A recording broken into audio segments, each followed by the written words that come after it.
ખેરગામ તાલુકા પંચાયત કચેરી ખાતે આજરોજ એક ખાસ સામાન્ય સભાનું આયોજન કરવામાં આવ્યું હતું। આ સામાન્ય સભામાં વિપક્ષી સભ્યો દ્વારા રજૂ કરેલા પ્રશ્નોના જવાબ પ્રમુખે આપ્યા નહીં, જેના કારણે તાલુકા પંચાયત કચેરી બહાર વિપક્ષી સભ્યો ધરણા ઉપર બેઠા હતા। ખેરગામ તાલુકા પંચાયતના પ્રમુખ રાજેશ પટેલની અધ્યક્ષતામાં તાલુકા પંચાયતના સભાખંડમાં ખાસ સામાન્ય સભાનું આયોજન કરવામાં આવ્યું હતું, જેમાં વિપક્ષ નેતા સુભાષભાઈ પટેલ અને સભ્યો દ્વારા કેટલાક પ્રશ્નો રજૂ કરી તેના જવાબ માંગવામાં આવ્યા હતા।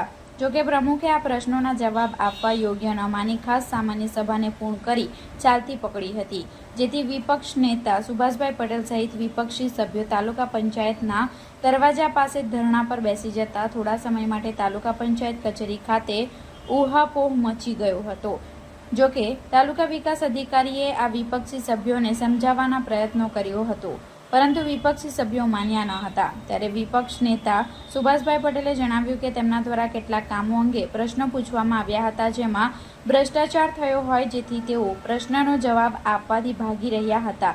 વધુમાં જણાવ્યું કે ખેરગામ તાલુકા પંચાયતમાં માર્ચ 2025માં સામાન્ય સભા યોજાઈ હતી, જે બાદ પ્રશ્નોના જવાબ આપવા ન પડે તે માટે ખાસ સામાન્ય સભાનું જ આયોજન થાય છે અને સામાન્ય સભા બોલાવવામાં આવતી નથી।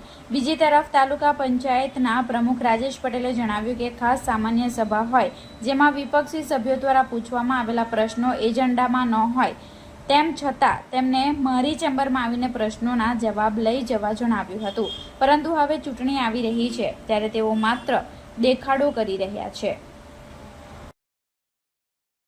ખાસ કરીને આજે સામાન્ય સભા હતી ખેરગામ ખાતે। આ સામાન્ય સભામાં હમણાં ખેરગામ તાલુકાના વિકાસના પ્રશ્નોમાં જે ભ્રષ્ટાચાર થયેલો તે બાબતે અમે પ્રશ્ન પૂછેલો હતો। તો સામાન્ય સભામાં તે પ્રશ્નોની ચર્ચા વગર જ સીધા કોઈ બી જાતની ચર્ચા વગર પ્રમુખશ્રી ભાગી ગયા હતા। એ બાબતે અમને આ જે ભ્રષ્ટાચારના પ્રશ્નોનો જવાબ મળે એના માટે અમે ધરણા પર બેઠા છીએ। કોઈ નથી આવ્યું। ટીડીઓ સાહેબ આવ્યા હતા, એ લોકો અમને ખુરશી પર બેસવા કહેતા હતા, પણ અમે એવું કીધું કે અમારું સ્થાન તાલુકા પંચાયતના સભ્ય નીચે જ છે, કેમ કે તાલુકા પંચાયતમાં આમ બી કોઈ સભ્યોની મહત્વ જ નથી। આજે સામાન્ય સભામાં શાસક પક્ષના સભ્યો દ્વારા પ્રશ્ન પૂછવામાં આવ્યા, એમને બી કોઈ પ્રશ્નોનો જવાબ મળતો નથી। ત્યારે અમે બધા સભ્યો મળીને એમને વાત કરી હતી કે તાલુકા પંચાયતમાં સભ્યોનું કોઈ મહત્વ ન હોય, કોઈ પ્રશ્નોની તમે ચર્ચા નહીં કરવા માંગતા હોય અને વિશ્વાસમાં ન લેતા હોય તો તાલુકા પંચાયતની ચૂંટણી કરવાનું બંધ કરો, એક પ્રમુખની ચૂંટણી કરો અને ટીડીઓ સાહેબ 2 જણા મળીને તાલુકા પંચાયતનું વહીવટ કરો।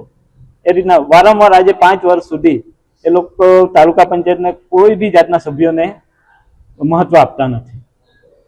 જી, મારા નામ રાજેશભાઈ રાવાભાઈ પટેલ અને તાલુકા પંચાયત પ્રમુખ અને ચાલુ સત્તા।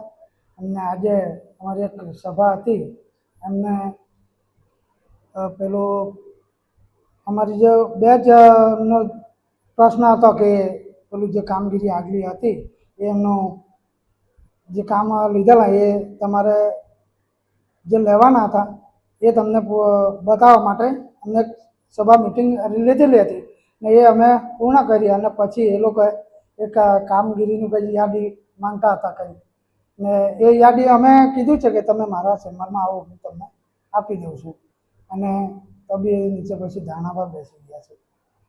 બીજું કહે તો ચૂંટણી આવે એટલે એ લોકોને એવું કે અમે કંઈ કામ કરતા છે, પણ એ લોકોને કામમાં એ શું છે, ખોટી વિરોધ જ કરે, બસ બીજું કાંઈ નહીં। ગામમાં બી રસ્તાનું કંઈ નાળાનું કામ ચાલુ હોય ત્યાં બી વિરોધ જ કરે છે એમાં।